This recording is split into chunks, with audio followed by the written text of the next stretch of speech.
第12題，咁係一題好典型嘅 FX 題目啦。嗱，呢一題算簡單嘅。點解我話簡單呢？因為咧，佢一開始就指名道姓俾咗個 FX 而冇叫你作一個作一個 FX 出嚟。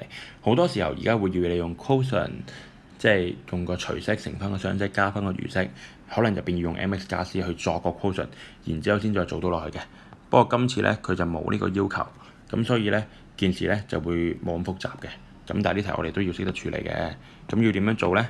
咁啊，一開始題目俾一條式啦，然之後題目咧就俾咗兩個資料嘅。第一個資料佢就話 x 減3係 f(x) 嘅其中一個 factor。咁呢個資料咧其實即係同你講話咧 factor 嘅意思即係無餘數。咁我哋代個咩數字咧？嗱 x 減3等於0咧，我哋就代 x 係3入去。咁所以一開始我哋就寫 f3咧係會等於0。嗱，你寫得出呢行其實通常都有1分嘅。咁或者你直接代埋上去啦，都 OK 嘅。OK， 咁總之我哋去翻個頁先，啱啱跳咗去第2度。OK，F3 等於0，然之後就代個3入去 x 嗰度，加 a 乘3加 b 等於0。呢條式執一執咧，就會係3a 加 b 再加呢個192等於0。OK， 第二條式噶啦喎，咁佢就話俾你聽，佢除 x 加2嘅時候咧，個 remainder 係 2b 加165，除 x 加2咧，即係我哋代負2入去啦。咁所以第二條式就係 f(2) 等於 2b 加165。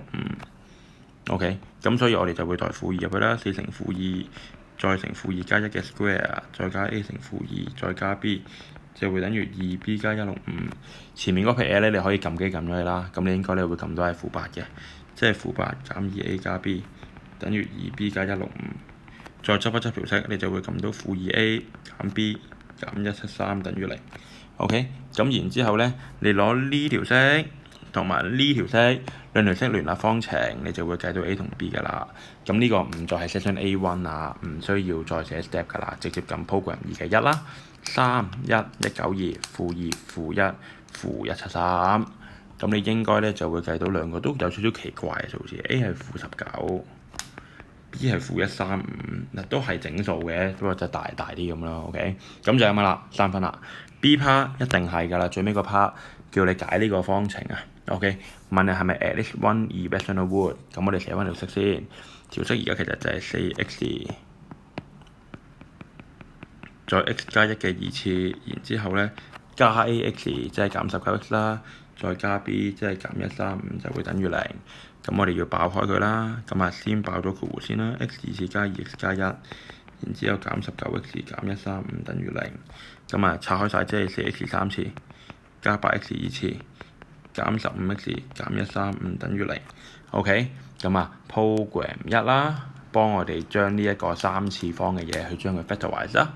咁啊個 format 係前面係 mx 加 c 嘅 format， 後邊係 ax 2次加 bx 加 c 嘅 format。OK， 嗱佢要等一陣㗎，我而家先啱啱撈到一個 x 減3，正負唔使倒轉㗎，4個 x 2次加20x 再加45等於0。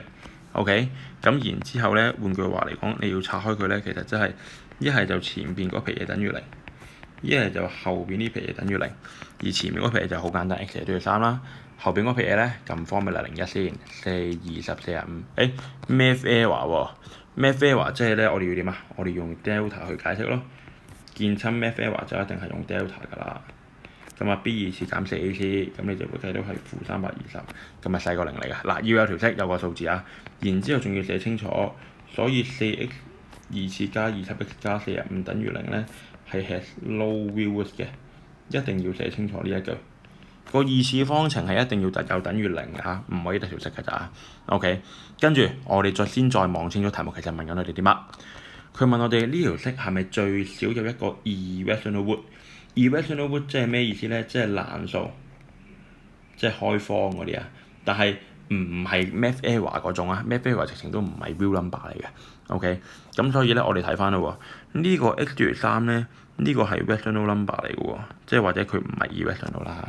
OK， 呢個咧，呢個後邊嗰度咧，因為 delta 計到係細過等於0啊，咁所以 no real root 咧，其實都唔會，即係你唔會話我唔係 rational 就係 irrational 噶啦，唔係啊，佢直情係根本就冇答案啦。後邊你可以諗成為根本就冇答案，就唔會話有難數嘅答案嘅。OK，咁所以你要咁樣括清楚，然之後最尾答係咪最少有一個啊？就 I do not agree 啦。嗱，你一定要咁樣表達啊！如果唔係，最尾你會失咗一份嘅。OK，咁啊呢個位咧，希望你會清晰。咁呢一題其實呢一種算簡單㗎啦，即係 A part 就咁揼兩個數字 solve 完 A，B part 就直接解3次方程。咁啊，而家近年會複雜啲啦，有機會4次方程，你要用長除去做一次，然之後先再可以用 program 再 further factorize 啦。又或者好多時候 part A 咧，要你自己作個 f(x) 出嚟啊，佢俾咗個可能除式，跟住可能俾咗個 quotient，但係 remainder 又冇俾你，你要識得作 mx 加 c， 然之後先再寫翻個 f(x) 嘅 format， 再代數字入去，再 solve 啲 constant unknown 嗰啲，跟住再做會複雜啲嘅。OK，呢一題一定要搞得掂啊，所以。